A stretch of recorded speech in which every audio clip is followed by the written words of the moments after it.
Hamas का भी pager blast पर बयान आया है, जिसमें साफ तौर पर कहा गया है कि ये इजराइल का आतंकी हमला है। आम नागरिकों को भी टारगेट किया गया। ये बयान हमास का हालिया हुए पेजर ब्लास्ट पर। और देखिए, जो जानकारी अहम सामने आ रही है वो ये कि पेजर पर हिजबुल्लाह कैंप से एक अहम जानकारी है, आईडीएफ से बचने के लिए ही पेजर का इस्तेमाल किया जा रहा था। मामूली तकनीक वाले पेजर का इस्तेमाल किया जा रहा था ताकि उसे ट्रैक ना किया जा सके, इजरायली एजेंसियां लोकेशन ट्रेस ना कर सके। इसलिए इस मकसद के तहत इन पेजर्स का इस्तेमाल किया जा रहा था। इजरायली एजेंसी ने पेजर मॉडिफाई करवाए, मैन्युफैक्चरिंग के वक्त डिवाइस को मॉडिफाई किया गया और पेजर को एक एक्सप्लोसिव डिवाइस के तौर पर बदल दिया गया।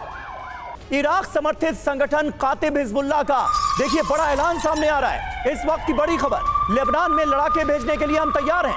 इजराइल से अब सीधी जंग होगी और इसके लिए हम पूरी तरह से तैयार हैं। कातिब हिजबुल्लाह का ये बड़ा बयान इजराइल के इस अटैक के बाद हर तरीके से हिजबुल्लाह का समर्थन किया जाएगा। पेजर धमाके के बाद सीधी जंग लड़ने का भी दे दिया गया है ऑफर।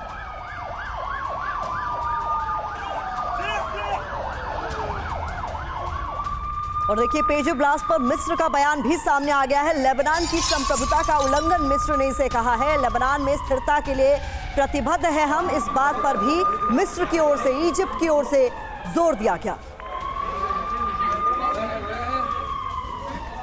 और आइए अब आपको बताते हैं कि हमले में किन किन चीजों में धमाका हुआ, ये आप जान लीजिए। पेजर में धमाका हुआ है, ट्रांसमीटर में धमाका हुआ है, रेडियो में धमाका हुआ है। यानी ये धमाके सिर्फ पेजर तक सीमित नहीं रहे, ट्रांसमीटर्स भी फटे, रेडियो भी फटे।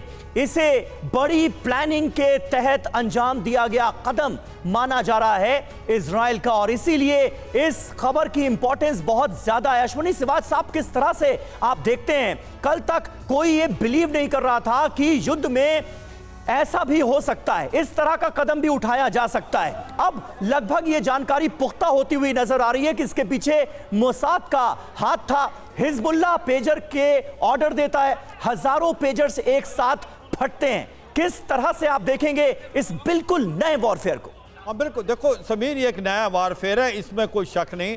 और ये मालूम था कि जिस प्रकार से जो स्मार्ट मोबाइल है वो इस्तेमाल नहीं कर रहे थे हिजबुल्लाह, उसको पता था कि उनके कमांडर की लोकेशन को ट्रैक करके इजराइल उनको टारगेट कर सकता है।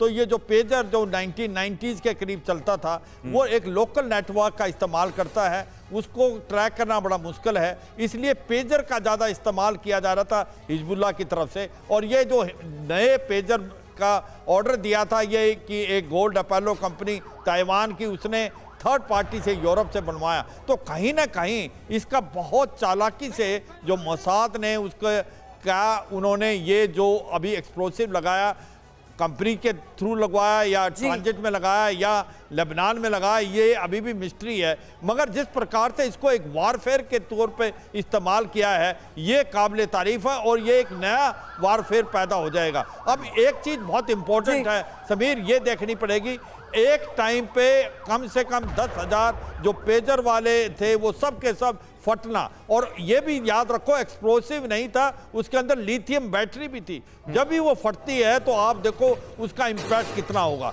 और उसका इम्पैक्ट ये हुआ कि करीब 5,000 के करीब जो लोग हैं वो जख्मी हैं और काफ़ी लोग मारे भी गए हैं, काफ़ी क्रिटिकल भी हैं। मुझे लगता है कि ये एक नया चैप्टर खोल दिया है। अब इसके अंदर एक चीज़ और है समीर, कि जब ये फवाद शकूर को मारा गया था, जो हिजबुल्लाह कमांडर था, या इस्माइल हानिया जो कि हमास का सबसे बड़ा टॉप लीडर था, तो सब ने सोचा था ये लड़ाई बढ़ेगी। मगर अभी तक ईरान ने या हिजबुल्लाह ने इतना बड़ा रिस्पॉन्स नहीं किया था।